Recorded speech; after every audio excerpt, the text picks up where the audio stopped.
We have, again, some announcements to make. Number one, I want to remind you that there's a food table back there, and it's free, and it's for your access. So let's do that. The other thing is that we have buckets circulating around, and we would like some contributions to come to us. Help me with this. See? This rally cost roughly $10,000, and I'm pretty good at math, so if everybody will just throw a 20 in, we'll cover our costs. Seriously, $10,000 was spent to put this on by the South Carolina Progressive Network, and we do need to get as much of that back today as we can. We're very grateful for the sun shining. We are very grateful that the rain poured on the other rally that happened this morning.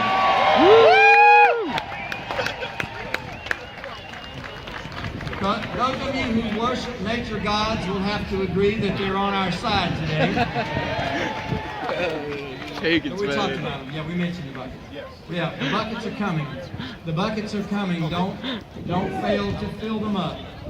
Pictures of that genocidal maniac Andrew Jackson are appropriate. You don't want to carry that in your pocket anyway. So just lay those in the bucket. In the bucket. I love how real look how real he is. Also, I have to challenge you. You've heard that voting rights are on the agenda today. Please consider not only voting, but also running for office. Being a minister, I can't endorse any of you, but I understand that there is going to be a governor's race this year in South Carolina. And that's all I can say about it. Aaron McKee is now going to come, the president of the South Carolina AFL-CIO, to talk about the involvement of organized labor in telling us that enough is enough.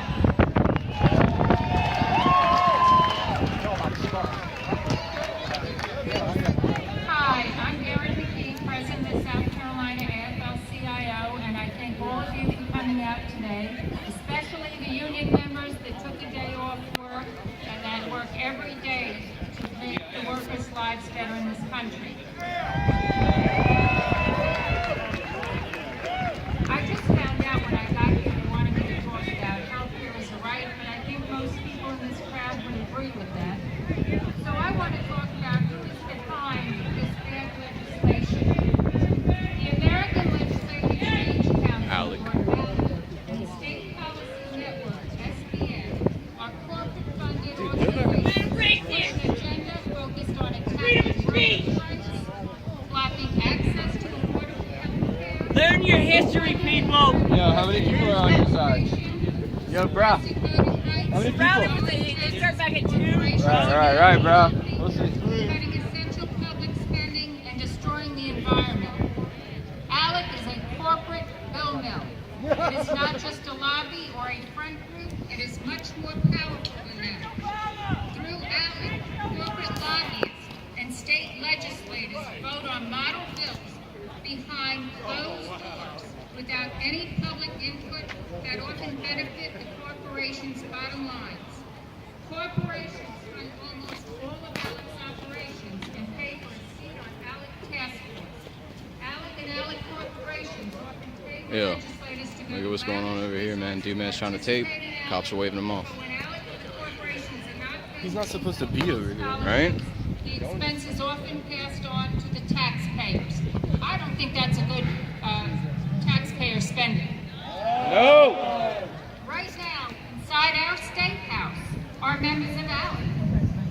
When you go home, I urge you to call your legislators and ask them, are you a member of ALEC? Have you ever introduced, supported, or voted for ALEC model legislation?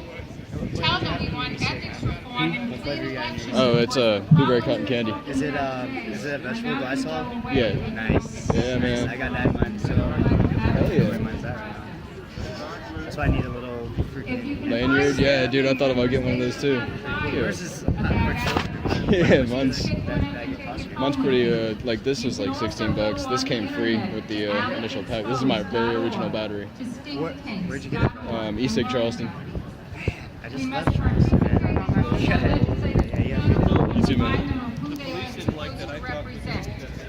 As long as corporations of people and Citizens United remains intact, we'll never be a true democracy again. Amen.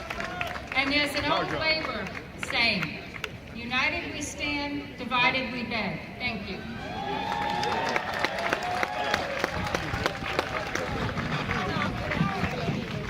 Before I introduce our next speaker, I must acknowledge our sister friend in the House, Gilda Cobb Hunter from District 66.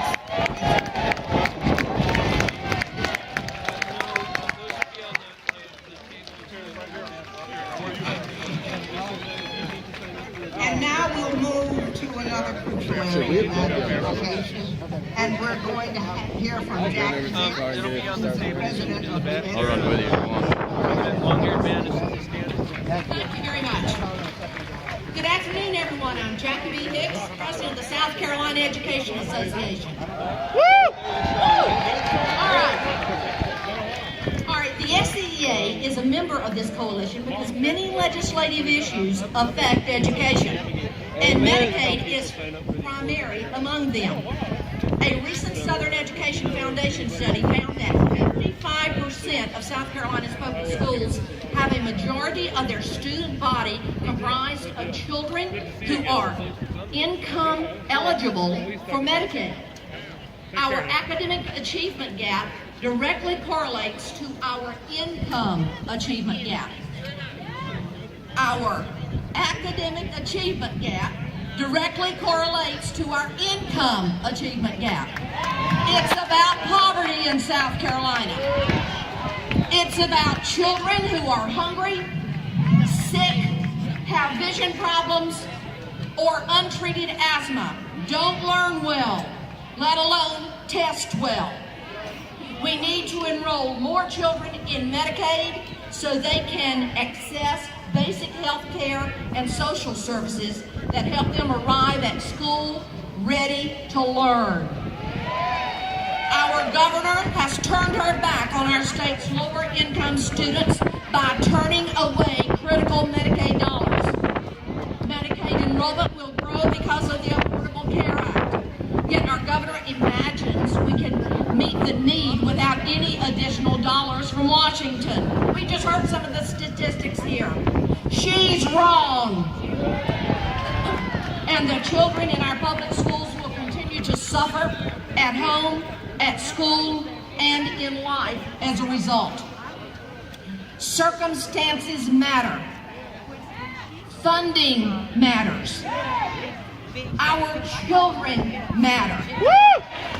And I urge our lawmakers to get it right this session, if for nothing else, for the health and education of South Carolina's children.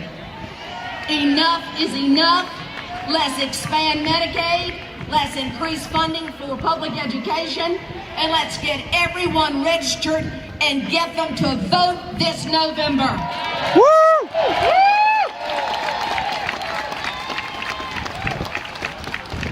Y'all, I can listen to Jackie Hicks with 1 foot in the fire. Woo! Help us, Lord. Okay, in addition to needing your money, we need your pledges. There are tables at both corners of the rally. Sign a pledge that you'll go to work to make what's happening we're talking about today, make it happen. Sign a pledge card. Sign a pledge card. I'm going to call Chris Sullivan up here. Chris, where are you? Chris coming? Chris, thank you so much for being here. Before I turn it over to Chris, I can't help myself. There are 6 Unitarian Universalist congregations represented here today. Woo! Just stand there. And that is almost unheard of. If we can organize